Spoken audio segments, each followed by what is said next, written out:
बिस्मिल्लाहिर्रहमानिर्रहीम। अस्सलाम वालेकुम नाज़रीन, हमारे सिर्फ प्रोग्राम फ़ैसले जी घड़ी मां आहियां आफ्ताब मुगरी। मां हमेशह चवंदो आहियां त फ़ैसिला थियणु खपनि उन धरती धड़ियुनि लाइ जेके अॼु चवनि पिया त के अहिड़ा फ़ैसिला अचनि जंहिंसां कराची खां कश्मीर ऐं कश्मीर खां वरी कश्मीर ताईं तमामु जेके बि पाकिस्तानी हिन मुल्क में माण्हू रहनि था घटि में घटि उन्हनि खे सस्ती सिहत, सस्ती तालीम ऐं सस्तो इंसाफ़ मिली सघे। अॼु फ़ैसिले जी घड़ी आहे। यकीनन ई अॼु वॾा अहम फ़ैसिला, अॼु उहे फ़ैसिला जेके जंहिंजो इंतज़ारु हुयो, जंहिंजी यकीनी तौर ते पाकिस्तान जी क़ौम चवे थी त पाकिस्तान में अॼु हक़ ऐं सच ऐं घटि में घटि ताक़तवर खे शिकंजे में आणे ऐं अदालत जे उन ऐवान में बिहार जे कटहरे में बिहार जे जंहिंमें घटि में घटि ताक़तवर खे सज़ा मिली सघे।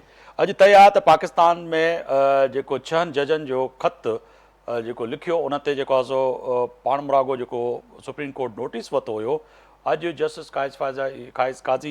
फ़ाइज़ ईसा जे केस चई सघिजे थो त उनजे अॼु वॾो अहम अदालती जेको सिस्टम आहे उन ते अॼु इन फ़ैसिले जी ख़ुदि जेको नोटिस वरितल हो उनजी ॿुधणी थी। उन ॿुधणी में तय आहे त अॼु जजनि केतिरनि ई तहफ़ुज़ जा इज़हार कंदे चयो त तय आहे त पाकिस्तान जे अंदरि जेका हिन वक़्तु लॻे ईअं त कुझु धुरियूं सोशल मीडिया ते मुख़्तलिफ़ मीडिया ते जहिड़ी रीति जेको आहे सो पाकिस्तान जे हिन आइन ऐं पाकिस्तान जे जजनि खे तनक़ीद कनि पियूं, उहो बि पंहिंजी जॻह ते वॾो अहम सुवालु आहे। हिन सां गॾोगॾु अॼु DG ISPR जेका प्रेस कॉन्फ्रेंस कई उन में अॼु वाज़े तौर ते DG ISPR चयो त 9 मई में जेके बि मुलविस माण्हू आहिनि उहे सज़ा जा हक़दार आहिनि, उन्हनि खे सज़ा ॾियणु खपे। असांजी सफ़ुनि में जेके इन ॾोहारी हुया उन्हनि खे बि असां जेको आहे सो सज़ाऊं ॾिनियूंसीं, उनजे ख़िलाफ़ु महकमाना कार्रवाई कई जेका वाज़े तौर ते अवाम खे ख़बर आहे। अहिड़ी रीति जेको आहे सो अॼु केतिरा ई सहाफ़ियुनि सवाल कया। सवालनि जे जवाब में DG ISPR इहा अॼु वाज़े कयो त कॾहिं बि असगरी क़यादत ऐं असगरी सफ़ुनि मां कंहिंसां बि ॻाल्हि करण जे लाइ तयारु न आहियूं ऐं ख़ासि तौर ते उन ग्रुप सां तयारु न आहियूं जंहिं पाकिस्तान जे वजूद खे दचको पहुचायो आहे, न सही पाकिस्तान खे पर पाकिस्तान सां गॾोगॾु आलमी सतह ते पाकिस्तान जी अफ़वाज खे जहिड़ी रीति बदनाम कयो आहे उन्हनि सां ॻाल्हियूं कहिड़े मुंहं सां कंदासीं। ऐं इन सां गॾोगॾु अॼु DG ISPR इहो बि चयो त तय आहे त 9 मई जे वाक़िअनि खां पोइ उहे गिरोह उहा पार्टी जा सरबराह जहिड़ी रीति पाकिस्तान खे बदनाम कंदा रहिया, पर इहा बि ॻाल्हि अया आहे त IMF सां जेके मुज़ाकरात थिया त उन में बि कोशिशि कई उन्हनि खे त कहिड़ी बि रीति जेको आहे सो पाकिस्तान खे IMF किस्त ॾे, पाकिस्तान डिफॉल्ट जी तरफ़ वञे। ऐं तय आहे त उहे कहिड़ा माण्हू हुया जिन अमरीका ऐं उन मुख़्तलिफ़ मुल्कनि में ऐं IMF जे ऑफिस जे ॿाहिरां जहिड़ी रीति एहतजाज कयो उन मां बि वाज़े तौर ते नज़र अचे पियो त उहे केरु हुआ। अञा अवां चओ पिया त उन्हनि सां ॻाल्हियूं ॿोलियूं थियनि, पॉलिटिकल फोर्सिस आहिनि, बेशक पाण में ॻाल्हियूं कनि, पर अफ़वाज पाकिस्तान कॾहिं बि इन ॻाल्हियुनि लाइ तयारु न आहे। ॿिया बि केतिरा ई सवाल ऐं जवाब आहिनि पर उन ते ॻाल्हि ॿोल कंदासीं। मुंहिंजा मोज़िज़ महिमान बैरिस्टर ज़मीर साहब आहिनि, सीनियर कानूनदान आहिनि, स्टूडियो में मौजूदु आहिनि। सीनियर कानूनदान आहिनि ज़ुबैर हाशमी साहब आहिनि, अवां जी बि वॾी महिरबानी। अवां सां स्टूडियो सीनियर सहाफ़ी आहिनि रियाज़ सोहेल साहब, उन्हनि बि असांखे टेलीफोन लाइन ते जॉइन कयो, उन्हनि जी वॾी महिरबानी। ऐं ब्रिगेडियर मक़सूद अहमद साहब आहिनि, उन्हनि बि असांखे टेलीफोन लाइन ते जॉइन किया, उन्हनि जी वॾी महिरबानी। सब का पहले मैं ब्रिगेडियर साहब ने ब्रिगेडियर साहब बहुत शुक्रिया आपने वक्त निकाला मेरे प्रोग्राम के लिए। सर ये बताइएगा कि आज ISPR ने और अस्करी क़यादत ने अपनी सफ़ों से वाज़े तौर पर मैसेज दे दिया, कहीं भी मुज़ाकरात नहीं हो रही, किसी से भी बात नहीं हो रही। पिछले दिनों ये तासुर देने की कोशिश की गई उन फोर्सेस की जानिब से, ख़ास तौर पर पॉलिटिकल फोर्सेस और एक वो सियासी जमात जो 9 मई में बराह रास्त यानी कि पाकिस्तान तहरीक इंसाफ गाय बगाए उनके मुख्तलिफ टॉक शो में जो लीडर आते थे वो कहते थे कि कहीं ना कहीं हमारी बात हो रही है, तो आज तो बिल्कुल वाज़े तौर पे बता दिया। सर जी हाँ, बिल्कुल ऐसा ही है। देखें कि ऐसा इंप्रेशन सेट किया गया था कि कोई बातचीत चल रही है, कोई अंडरस्टैंडिंग डेवलप हो रही है और एक टीम बन गई है, लेकिन आज वाज़े तौर पे DG ISPR ने इस चीज़ को क्लियर किया कोई ऐसी बातचीत नहीं हो रही। अगर बातचीत होगी तो वो सियासी जमात आपस में कर सकते हैं, वो पार्टी जो है वो गवर्नमेंट ऑफ पाकिस्तान से बातचीत हो सकती है। तो अफवाज पाकिस्तान जो है गवर्नमेंट का एक इदारा है, तो उन्होंने वाज़े कर दिया कि हमारे से कोई बातचीत नहीं, हम बातचीत करना चाहते हैं, ये गवर्नमेंट और सियासी पार्टी के दरमियान बातचीत होगी।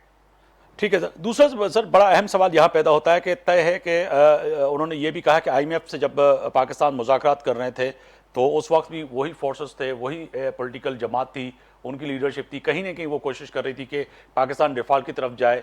और उन्होंने ये भी कहा कि तय है कि फिर अमेरिका और IMF के दफातर के बाहर जिन लोगों ने एहतजाज किए उनका भी ताल्लुक पाकिस्तान तहरीक इंसाफ से, तो तय तो इसमें तो लग रहा है कि ये मुल्क दुश्मनी से भी आगे निकल चुके हैं, उनसे फिर कैसे बात होगी? जी हाँ, देखें, जो स्टेट ऑफ पाकिस्तान के खिलाफ जाते हैं, जो स्टेट ऑफ पाकिस्तान के इंटरेस्ट के खिलाफ जाते हैं, चाहे वो मुजाहरा करते हैं या किसी को खत लिखते हैं, तो मतलब ये है, ये पाकिस्तान से दुश्मनी का एक बरमला इजहार होता है। तो मेरे ख्याल में इस चीज़ पे भी DGISPR ने वाज़ेह किया कि जो स्टेप्स माजी में इस तरह के लिए गए हैं जो पाकिस्तान के मुफाद के खिलाफ था, जिससे पाकिस्तान के इंटरनेशनल इमेज को नुकसान पहुंचा, पाकिस्तान का जो मुफाद था उन ममालिक के साथ उसको नुकसान पहुंचा। तो बहरहाल ये है कि अब भी उन्होंने यही कहा है कि ये एक ऑप्शन अभी भी है कि वो अपने एक्सेप्ट कर लें कि उनसे गलती हुई है और जो हुआ है against the state of Pakistan और पाकिस्तान के इंस्टीट्यूशंस के खिलाफ जो भी कुछ हुआ उस पर वो नादिम है, और तो उस पर फिर आगे जाके इस पर कोई बातचीत हो सकती है। सर, दूसरा बड़ा अहम सवाल है कि अदालती कमीशन पे भी सवाल किया गया कि अदालती कमीशन बनाया गया जाए। उन्होंने कहा कि 2014 से लेके जो धरना था उससे कमीशन का आगाज़ किया जाए 2014 से 2016 वाले जो है एहतजाजी धरने तक। उसमें पता लगे कि PTV पे हमला किसने किया, पार्लियामेंट में हमला किसने किया।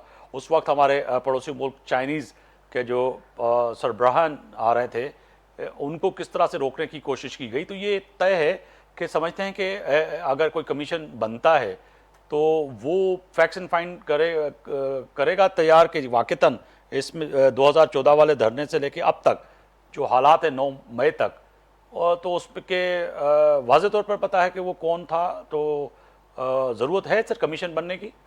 देखिए, कमीशन तो तब बनता है जब कोई कंफ्यूजन हो, इबहाम हो। इस केस में जो 9 मई का वाक़या है, इसमें तो देखें आपके पास वीडियो एविडेंस अवेलेबल है और जो रिकॉर्डेड कन्वर्सेशन है जिसमें डिसीजन दिए जा रहे हैं और जिसमें लोग आगे बढ़ रहे हैं और उन्होंने कहाँ पहुंचना है उस तरह बात हो रही है, तो उसमें तो कोई शक नहीं है। जो लोग कस्टडी में 102 लोग हैं तो इनके पास तो कंक्रीट एविडेंस उनके खिलाफ की वो उनकी इन्वॉल्वमेंट है। मतलब इसमें जो फैसिलिटेटर्स हैं जो और जिन लोगों ने इनको एग्जीक्यूट किया वो तो इसमें इन्वॉल्व है। तो मेरे ख्याल में इस पे चांस नहीं बनता है। अगर फिर उन्हें DG ने ये ISPR ने ये वादे किया, इफ एट ऑल वो कमीशन की बात करते हैं तो फिर तो बॉटम ऑफ द इशू की तरफ जाना पड़ेगा, फिर जो सियाह को सबाक के मुताबिक देखना पड़ेगा और 2014 से जो धरना उससे लेके आगे बढ़ना होगा। लेकिन मेरे ख्याल में वो तो एक वो डिलेइंग टैक्टिक्स है ना, अगर आपने कोई काम नहीं करना और कुछ नहीं करना तो फिर आप कमीशन के पीछे जाएं। तो इसमें तो चीजें वाजे हैं, क्लियर एविडेंस अवेलेबल है और मेरे ख्याल में अभी सुप्रीम कोर्ट को इस पे जल्दी इस पे डिसीजन देना चाहिए क्योंकि इस पे एक स्टे है जिसकी वजह से ये केसेस लटके हुए हैं। अच्छा सर, दूसरी बात मैं आपसे जानना चाहूँगा कि एक तो तय है कि ख़ास तौर पर पाकिस्तान की जमहूरियत को लाहक खतरे जो हैं कहीं ना कहीं नज़र आते हैं और पॉलिटिकल सियासी जमातें और ख़ास तौर पर PTI गुज़श्ता कई सालों से जब से ये इलेक्शन हुए हैं 2-2.5 साल से जो है मुख्तलिफ टॉक शो में, प्रोग्रामों में, जलसों में जी जमहूरियत जो है उसको बड़े खतरात ला के आज तो उन्होंने कह दिया कि कोई खतरा नहीं है। तो वाक़तन आप समझते हैं कि जो PTI का मौक़िफ़ है, जो बयानिया है कि जी जमहूरियत को जो है खतरा लाक हैं, तो आपको नज़र आ रहा है कोई ऐसी चीज़? नहीं, मेरे ख्याल में सियासतदानों को आपस में बैठ के इस चीज़ पर फैसला करना चाहिए कि क्या है। मेरे ख्याल में एक गवर्नमेंट बनी है और जो इलेक्शन के 8 फरवरी के जो इलेक्शन आए तो उसमें आके आए हैं तो कोलिशन गवर्नमेंट बनी है और इसमें बड़े इंपॉर्टेंट पॉलिटिकल पार्टीज इसमें शामिल है। तो मेरे ख्याल में अगर कोई ऐसा मसला है तो जिस तरीके से DGISPR ने भी कहा था आपस में बैठ के ये चीज़ें डिस्कस कर सकते हैं। पार्लियामेंट अब इज द इम्पोर्टेंट फोरम है जिस पे यहाँ बैठ के अपने जो चीजें हैं अपने रेज कर सकते हैं, वो असेंबली में भी कर सकते हैं, सेनेट में कर ब्रिगेड साहब, माजी में जो पाकिस्तान तहरीक इंसाफ की टॉप लेवल की जो क़यादत है वो आपने देखे भी होगा कि मुख्तलिफ इस्लामाबाद में TV शोज़ में और हर जगह पे ये कहते रहे कि जी हम जो है बात ना तो नून से करेंगे ना PP से करेंगे, यानी कि ना आसिफ ज़रदारी से ना नवाज शरीफ से, हम जिनसे बात करेंगे वो सबको पता है हम उनसे बात। आज तो फिर ISPR ने वाज़ेह तौर पर बता दिया कि जी हम इनसे बात नहीं करेंगे। तो तय है कि ये बात उनसे करना चाहते हैं और जो जिनसे बात करनी चाहिए उनसे बात नहीं कर रहे। तो ये तो फिर तय है कि एक अब मज़ीद जो है जो अभाम था वो तो ख़त्म हो गया, मगर अब पॉलिटिकल फोर्सेस जो हैं वो आपस में बात करने के लिए तैयार नहीं, यानी कि पाकिस्तान तरीके से। हाँ नहीं, बिल्कुल देखें, पॉलिटिकल फोर्सेस को आपस में बात करना चाहिए। देखें, जहाँ आपको मिलिट्री को या अफवाज पाकिस्तान को इसमें दरमियान में ड्रैग नहीं करना चाहिए, मुलविस नहीं करना चाहिए, एक अलग फोर्स। देखें कि अफवाज पाकिस्तान जो एक इदारा है गवर्नमेंट ऑफ पाकिस्तान का, और गवर्नमेंट के जो ऑर्डर्स मिलेंगे अकॉर्डिंगली उन्हें उनको इम्प्लीमेंट करना है। तो बातचीत ये आपस में कर सकते हैं, और जहाँ फैसिलिटेशन की बात होती है, जहाँ पे कोई फौज का रोल बनता है, यकीनन वहाँ पे फौज होगी in the best interest of Pakistan. जो भी फैसला जो काम होगा वो तो हो सकता है। सर दूसरी जो है पाकिस्तान में जो इस वक्त DGISPR ने भी कहा, और हम भी वाज़ह तो वक्तन वक्तन अपने प्रोग्रामों में ये जिक्र करते हैं, पाकिस्तान में हालिया दहशतगर्दी की लहर। आज अफगानिस्तान ट्रेड पे भी बात हुई कि ऐसा कोई अफवाज पाकिस्तान या ISPR समझती है कि वाक़तन जो है जो ये TTP का मामला है, अफगानिस्तान में जो तालिबान की नई हुकूमत है उसके बाद जो है पाकिस्तान में थोड़े मुख्तलिफ़ जगहों पे जो है दहशतगर्दी बढ़ती हुई नज़र आई है, और उसमें बराह रास्त एविडेंस भी मिले हैं कि कहीं ना कहीं TTP और अफगानिस्तान इन्वॉल्व है, तो उसके साथ ट्रेड बंद करना चाहिए और बातचीत करनी चाहिए। तो वाक़तन आप समझते हैं कि अब हमारी अफवाज को और फॉरेन पॉलिसी में थोड़ी चेंज लानी चाहिए, ख़ासतौर पर अफगानिस्तान के लिए? देखें, ये चीज़ें बहुत वाज़ेह हैं कि हमें तो कोई शक नहीं कि जो टेररिज्म पाकिस्तान में हो रही है वो अफगानिस्तान से हो रही है। वहाँ पे सेफ हेवन्स अवेलेबल हैं, TTP और बहुत सारे अलकायदा भी है, इस्लामिक स्टेट भी है, और इस्लामिक मूवमेंट ऑफ उज़्बेकिस्तान है, ईस्टर्न तुर्किस्तान इस्लामिक मूवमेंट है, वहाँ से वो ऑपरेट कर रहे हैं। लेटेस्ट अमेरिकन वेपन्स हैं। अफगान तालिबान इनको प्रॉक्सी के तौर पर पाकिस्तान के खिलाफ इस्तेमाल कर रहे हैं, पाकिस्तान को प्रेशराइज करना चाह रहे हैं। तो लेकिन स्टिल हम पाकिस्तान चाहते हैं, हम एक फेयर उनको मौका देना चाहते हैं। अफगानिस्तान के जो तालिबान गवर्नमेंट है उनके साथ हम यकीनन बातचीत होगी तो अफगान तालिबान के साथ होगी, किसी और के साथ नहीं होगी, और ये अफगानिस्तान के इंटरेस्ट में है। देखें, ट्रांजिट रेट वगैरह ये इस तरह की कोई चीज़ तो बंद नहीं कर सकते। हम तो चाहते हैं अफगानिस्तान में चीज़ें बेहतर हो, हम उनकी मदद 1947 से करते आ रहे हैं, तो हम अभी भी ऐसे कोई कदम नहीं उठाना चाहेंगे। लेकिन हमारी डिमांड है कि टेररिस्ट जो है वहाँ से ऑपरेट न करें, और सबूत उनको ऑलरेडी दे चुके हैं, इंटरनेशनल कम्युनिटी भी मानती है। अच्छा सर, दूसरा 9 मई के वाक़यात में जो कह सकते हैं कि जो एक फ़ौजी लाइन ड्रॉप की कोशिश कयो तो थी वञे त वरी पोइ ॻाल्हि कयूं। मां तव्हां ॾे बि ईंदुसि बैरिस्टर साहब। अॼु हिकिड़े जजनि जो जेको 6 जजनि वारो ख़त वारो मामिलो हो, पाण मुरागो जेको नोटिस वरितो चीफ जस्टिस काज़ी फ़ाइज़ ईसा, अॼु हुन में हुन ॿी आई ॻाल्हि कई त किथे न किथे जेका सोशल मीडिया ऐं मीडिया ते जहिड़ी रीति भरमार कई पई वञे, जेका तनक़ीद कई पई वञे, उन सां यकीनन हिकिड़ी अदालती निज़ाम ऐं अदालती साख़ ते जेको आहे सो वॾो जेको आहे सो सवाल सोशल मीडिया जे ज़रिए जेको माण्हुनि ताईं पहुचे थो उहो पैदा थिए थो। पर अज़गुद नोटिस खां पोइ इहो जजनि वारो केस तव्हां कीअं पिया ॾिसो बहसियत कानूनदान, त वाक़ितन तयन थींदो त इहे 6 जज जेके आहिनि जिन ख़त लिखियो, जेको पोयनि ॾींहंनि बि पाण डिस्कस कयोसीं, त किथे न किथे लॻे ईअं पियो त 6 ई जज क़ाबिल एतिराम आहिनि, पर जहिड़ी रीति उनजे बैकबोन ते अचे PTI बीठी, त लॻे पियो त किथे न किथे PTI उन्हनि खे हिकिड़ो कंट्रोवर्शियल करे छॾियो आहे। जो हाणे अर्ज़ु इहो आहे त इहो जजिस जे इशू ते असीं जेको आहे 2-3 प्रोग्रामनि में ॻाल्हि करे चुका आहियूं, ऐं हर हियरिंग में का न का नई डेवलपमेंट ईंदी आहे। हाणे इहो आहे त जीअं मूं अव्हांखे अर्ज़ु कयो हो त इहे जजिस हिन वक़्तु स्टेटस रखनि था कंप्लेनेंट जो, ऐं जेकॾहिं कंप्लेनेंट हूंदो आहे त उन ते बर्डन ऑफ प्रूफ बि उनखे ई साबित करिणो हूंदो आहे। ऐं हिन वक़्तु इहे सिर्फ़ु इन हद ताईं कंप्लेन करे ऐं जान छॾाइणु जेको आहे सो मूंखे सम्झ में नथो पियो अचे।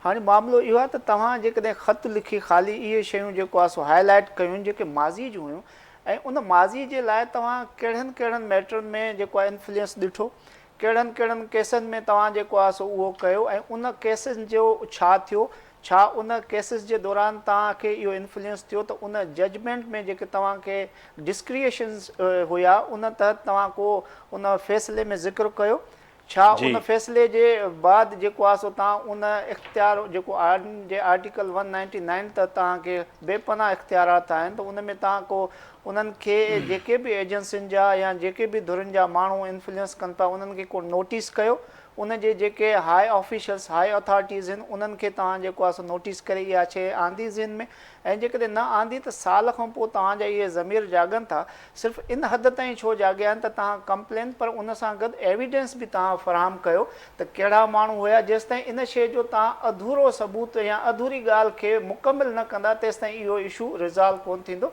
ऐं ॿी ॻाल्हि इहा त छा उहो साल सवा साल पहिरियों जेके बि मामला हुया जिन तहत जेको आहे सो उहो इन्फ्लुएंस थियो, उन्हनि जी स्टेज हाणे कहिड़ी आहे, ऐं उन जेकी इन्फ्लुएंस ईअं न थींदो आहे, उन में लेन देन बि थींदी आहे, कुझु जेको आहे गिव एंड टेक जो कॉन्सेप्ट बि हूंदो आहे। छा उन गिव एंड टेक जो तव्हां अकाउंटेबिलिटी ऐं जेको आहे सो उन जो पूरो मुकमल अहवाल बि पेश कयो आहे या न कयो आहे। लिहाज़ हिकिड़ो सुवाल उथारे करे हिननि अदालती सिस्टम में हिकु उहा जेको आहे सो खलबली मचाए छॾी आहे, जंहिंजे लाइ हींअर मौजूदा जेकी बेंच आहे उहा तयन करण में अञा ताईं फेल थी पई वञे त आया इन शइ खे असां टैकल कीअं कयूं, इन खे जेको आहे सो तह ताईं कीअं पहुचूं।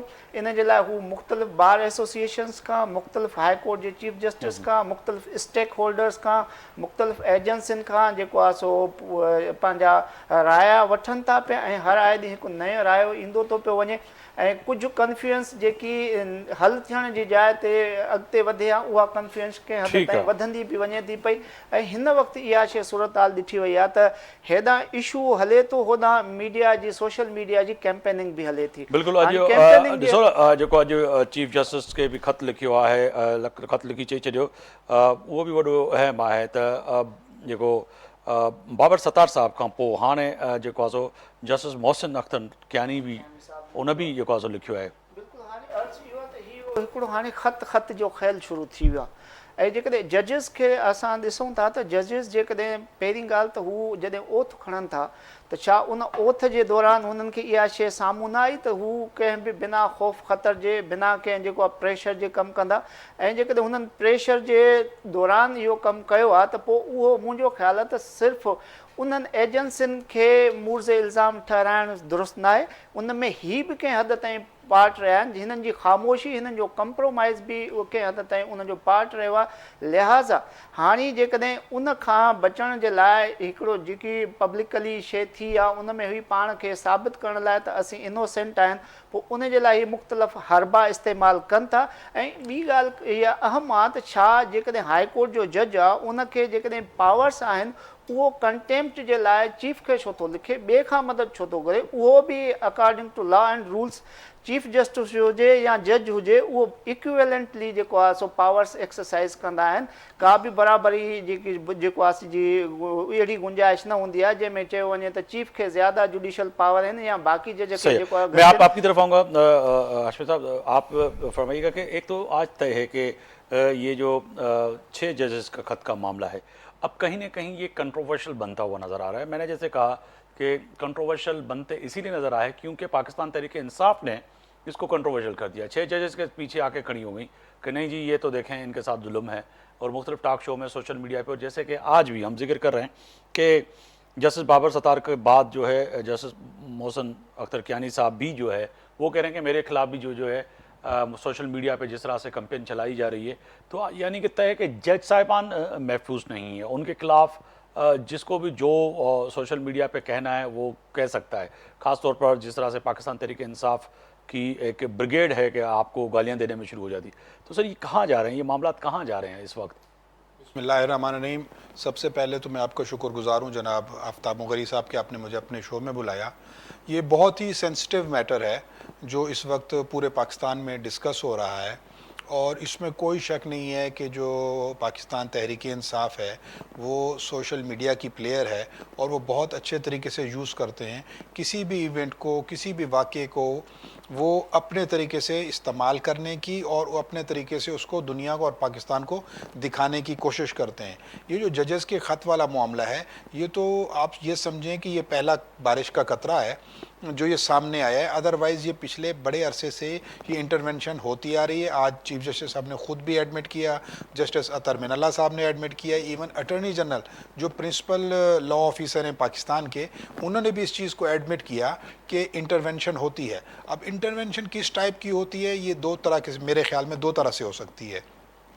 एक तो ऐसे मामला जहाँ हमारी एजेंसीज़ को कुछ इन्फॉर्मेशन प्रोवाइड करना होती है कुछ सेंसिटिव मैटर्स में, वहाँ उनका रोल होता है और वो आके वो जजेस को या उनके स्टाफ को बताते हैं कि क्या तरीक़ाकार होना चाहिए, अपनी इन्फॉर्मेशन शेयर करते हैं। ठीक है। दूसरी अहम चीज़ ये होती है कि फिर वो पॉलिटिकल मामलात में भी बकौल जजेस के पॉलिटिकल मामलात में भी इंटरवीन करते हैं और जजेस को मजबूर करते हैं उनकी वीडियोस बना के या दूसरे तरीक़ों से कि भाई आप फैसले जो हैं हमारे पॉलिसी के मुताबिक दें।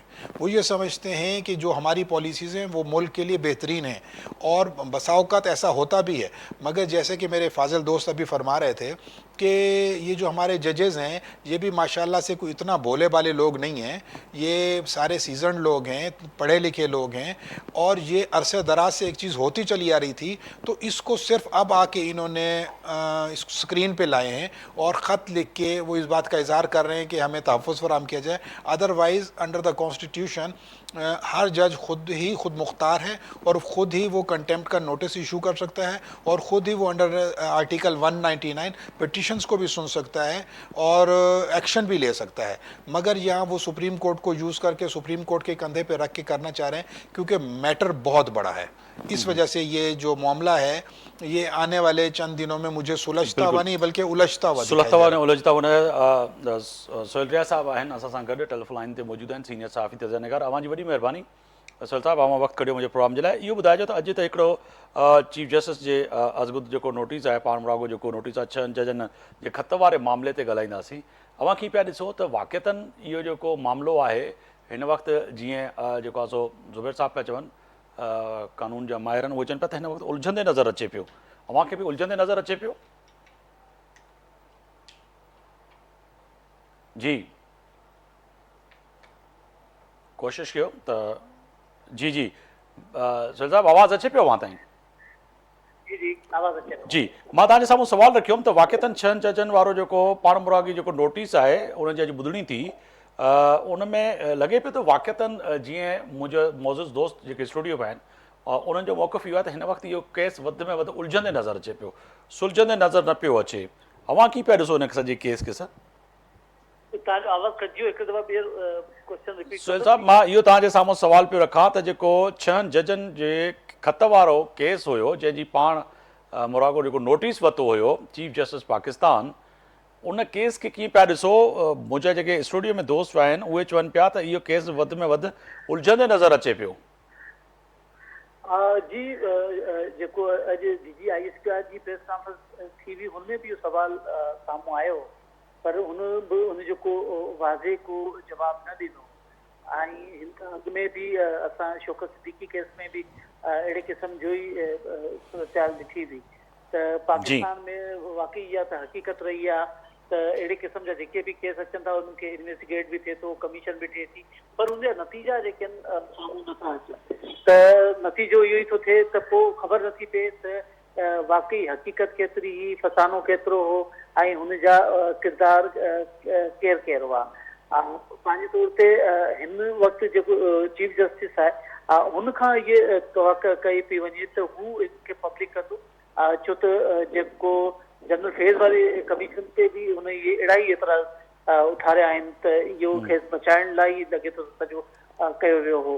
त हाणे ज़ाहिर आहे त इहो जॾहिं हुनजी पंहिंजे इदारे जी जेको साथियुनि इहा एतिराज़ कयो आहे त इहो तमामु अहम थी पियो आहे त हू हुनखे साम्हूं आणे पब्लिक खे साम्हूं आंदो वञे.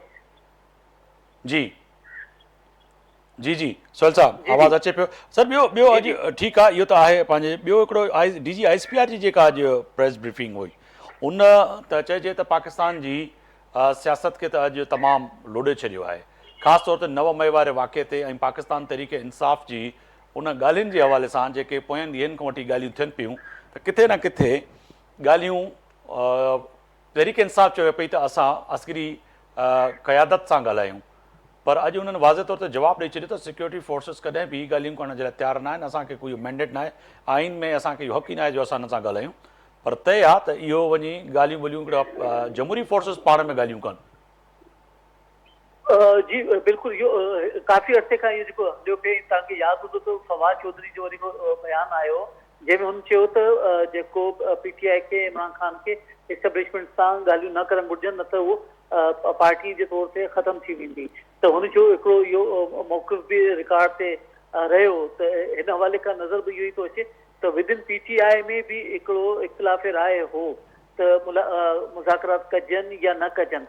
त हिकिड़ो कुझु माण्हू त इहो था चवनि त PTI जॾहिं जेका हिकिड़ी क़यादत जेका आहे जेको अताब जो शिकार रही आहे हुनजो त ख़्यालु हो त न कंहिं सूरत में ॻाल्हियूं न कजनि, ऐं इहो ई कारण हो त इहो स्टैंड आयो ऐं नतीजे में ॿिए धुर बि इहो चयो आहे त ॻाल्हियूं न करणु घुरिजनि.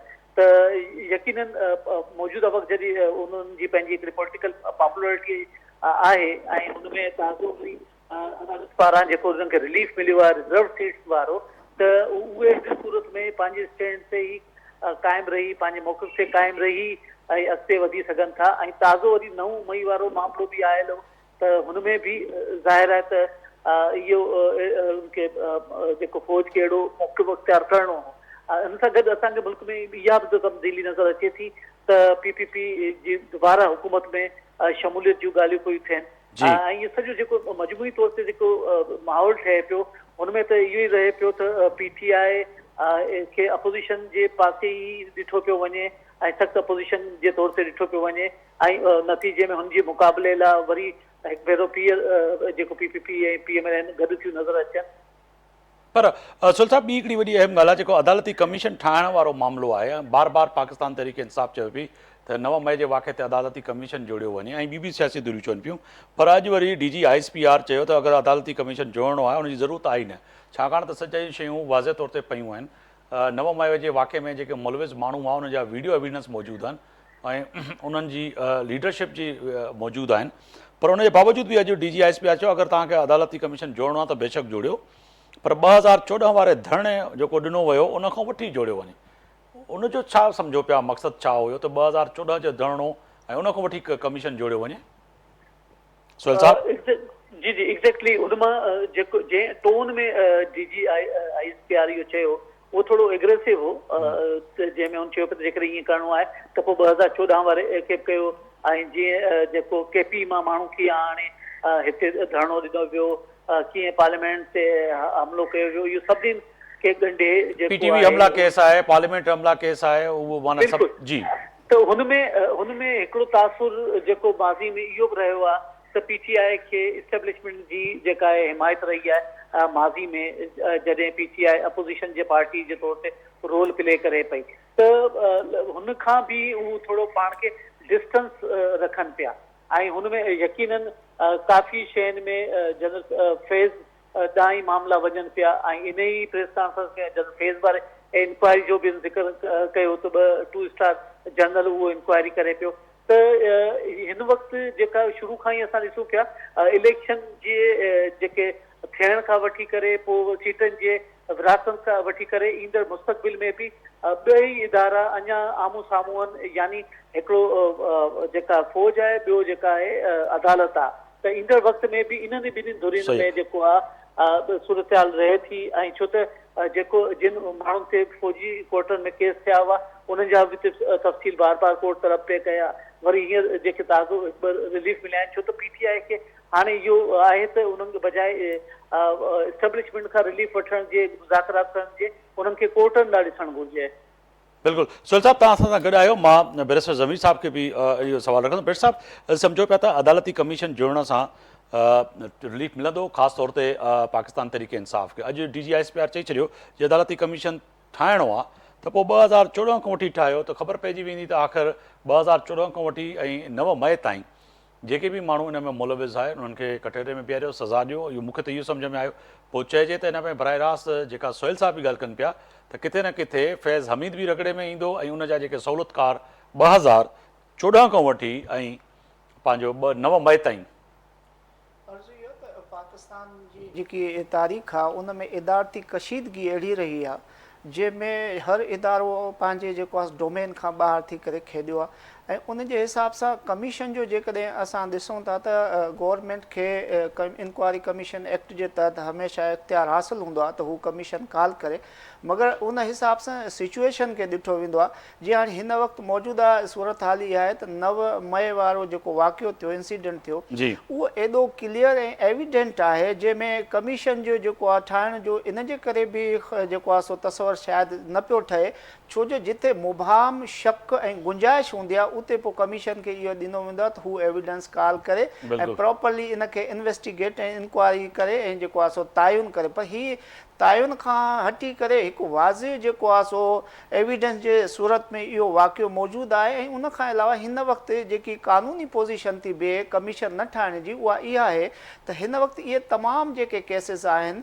चाहे उहे मिलिट्री कोर्ट में हुजनि चाहे इहे क्रिमिनल कोर्ट में हुजनि, उहे सबजुडाइज़ बिफोर कोर्ट आहिनि। ऐं जॾहिं मैटर जेको बि सब्जेक्ट सबजुडाइज़ बिफोर कोर्ट हुजे उन में कमीशन जेकॾहिं ईंदी त इहो पोइ जेको आहे मामिलो डबल ज्योपर्डी जो ऐं कन्फ्लिक्ट वारो थींदो। लिहाज़ा हिन वक़्तु इहो जेको ISPR जे सरबराह उन सहाफ़ी जे सवाल ते खणी जवाब त ॾिनो, रद्द अमल त ॾिनो, पर पोज़ीशन हिन वक़्तु इहा न आहे। बाक़ी जेकॾहिं कमीशन ठहणी आहे त ओवरऑल इन शइ खे बि सभिनी जे साम्हूं रखणु खपे त कमीशन उन ॾींहं खां वठी ठहे जंहिं ॾींहं खां वठी सियासत में जेको आहे सो असांजी इस्टेब्लिशमेंट जी मुदाख़लत थी आहे। फैज़ हमीद बि उन किरदार जो तसलसुल रहियो आहे जेके माज़ी में रहिया आहिनि। ऐं जेकॾहिं हाणे सिर्फ़ु 2014 खां इहा कमीशन ठाही वेंदी न, पर पाकिस्तान तहरीक इंसाफ़ जो जेको आहे ऐं मुख़्तलिफ़ सियासी धुरियुनि जो त कमीशन जोड़ियो वञे त उन ते उन ॻाल्हि कई आहे त ठीकु आहे 9 मई जे कमीशन जी तव्हां ॻाल्हि कई त बिल्कुलु आहे, एविडेंस मौजूदु आहिनि, वीडियो फुटेजिस मौजूदु आहिनि। इवन कि पाकिस्तान तहरीक इंसाफ़ जा उहे माण्हू जेके चवनि पिया त हलो कोर कमांडर हाउस हलो ऐं उते हमिलो कयो, जना हाउस हलो उते हमिलो कयो, उन जी वीडियो मौजूदु आहिनि।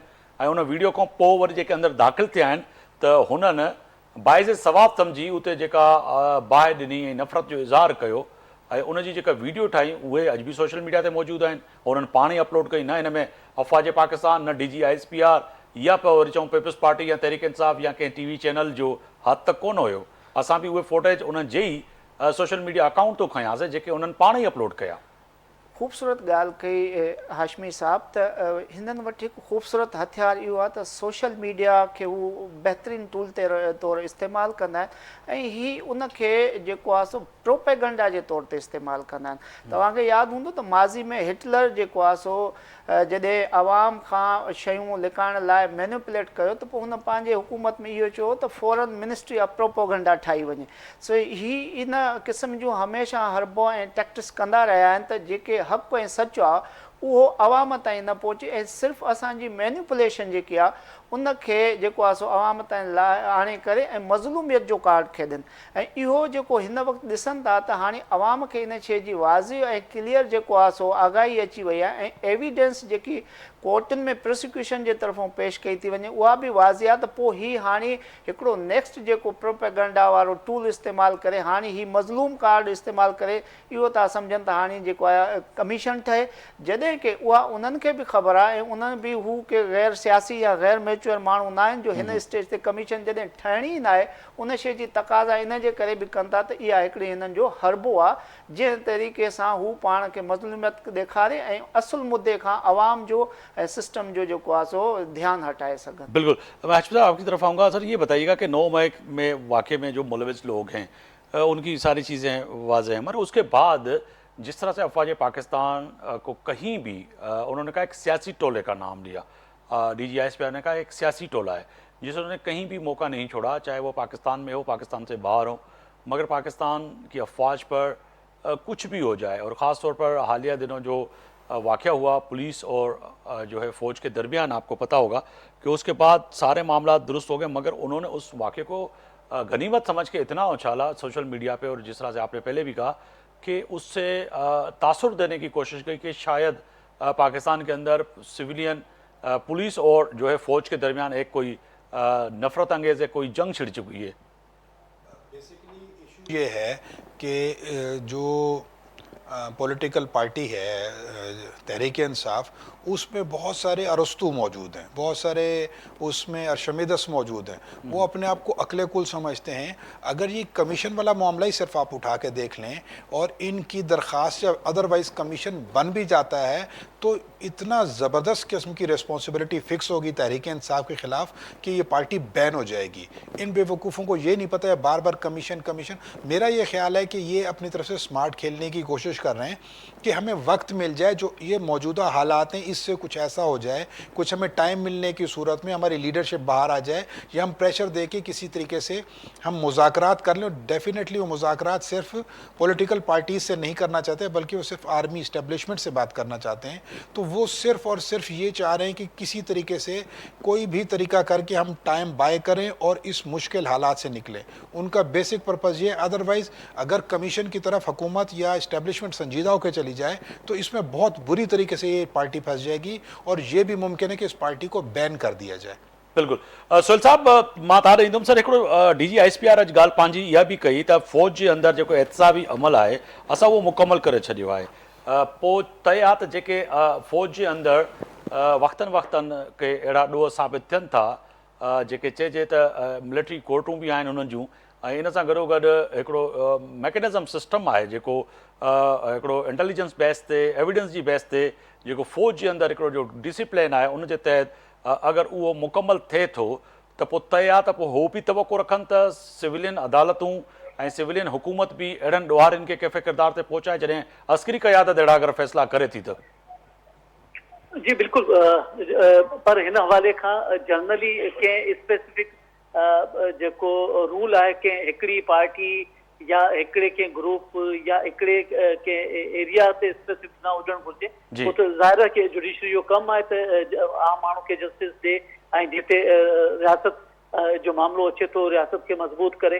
पर इहो बि न हुजे न त को हिन में को फरमाइश हुजे, को प्रेशर हुजे. बिल्कुलु आज़ादाना ई तौर ते सभु शयूं थियणु घुरिजनि.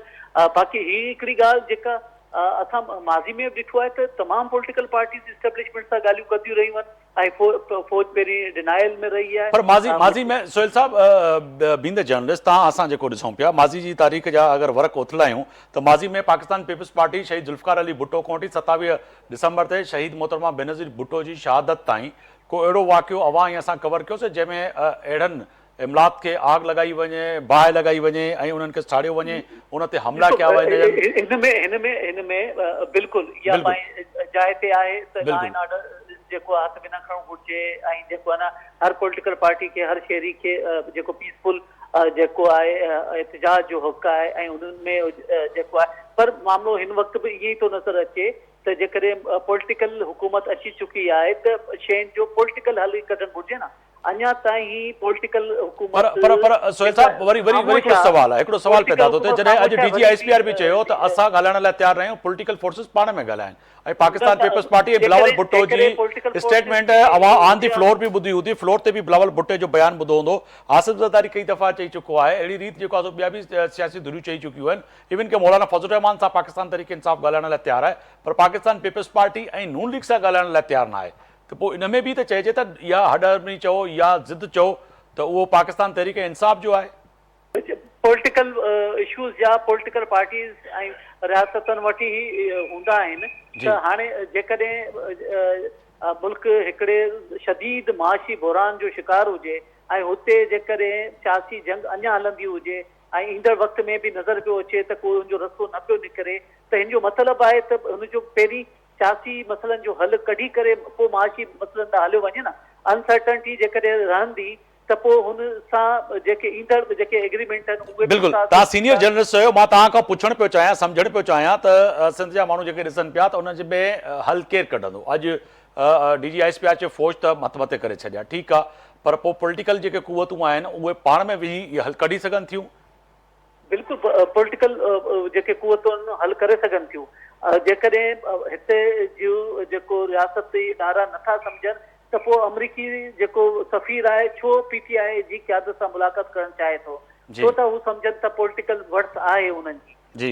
यानी उन्हनि जी हिकिड़ी अञा ताईं पब्लिक में हिकिड़ी आहे उहो जेको ग़लति आहे. पर जॾहिं अमेरिकन सफ़ीर सम्झी सघे पियो. सोहेल साहब, मां तव्हांजे सुवाल मां सुवाल कढां पियो, जवाबु तव्हां मूंखे ॾिजो. जॾहिं अमेरिकन सफ़ीर ऐं अमेरिकन इहो सम्झी सघनि पिया त हिन जी पॉलिटिकली स्टैंड आहे, हिननि जो वोट बैंक आहे, अपोज़िशन लीडर आहे, क़ौमी असेंबली सूबाई असेंबली हिकिड़े सूबे में हुकूमत आहे, पर उन ई जमात खे इहो महसूसु न पियो थिए ऐं न पई अचे सम्झ में ॻाल्हि त ठीकु आहे अॻिते वधी ऐं पाकिस्तान तहरीक इंसाफ़ सियासी फोर्सिस सां ॻाल्हाए उन्हनि खे इंगेज करे ऐं जहिड़ी रीति केसनि ऐं ॿियनि मामलनि में जेको आहे सो अॻु भराई थी सघे ऐं इन सां गॾोगॾु पाकिस्तान में हिकिड़ो पॉलिटिकल स्टैंड जो अचे ऐं हिकिड़ो वज़न बरक़रार रहे. पर उहा ॻाल्हि उन्हनि खे सम्झ में न पई अचे, पर अमेरिकन सफ़ीर खे सम्झ में इहा ॻाल्हि आई त वाक़ई हिननि जी हैसियत आहे. ॾिसो, जॾहिं बि मुज़ाकरा थींदा आहिनि त हुन में छा थींदो आहे, हुन में ॿी धुर रिलीफ चाहींदी आहे. असां ॾिसूं था पीस पार्टी जी सूरत में बि PMLN जी सूरत में बि सदाईं ईअं थियो आहे त जेके ॻाल्हियूं तरे वधंदियूं आहिनि जॾहिं रिलीफ मिलंदो आहे ठीकु आहे। ऐं ॿई धुरियूं ईअं ई अॻिते बिल्कुलु वधंदियूं अवां सही पिया चओ, रिलीफ ऐं अॻिते तॾहिं वधिबो आहे। मुंहिंजो बिल्कुलु टाइम घटि आहे। मां बैरिस्टर साहब ऐं हाशिम साहब खां हिकिड़ो नंढिड़ो सवाल करे ऐं वाइंड अप जी तरफ़ ईंदुसि।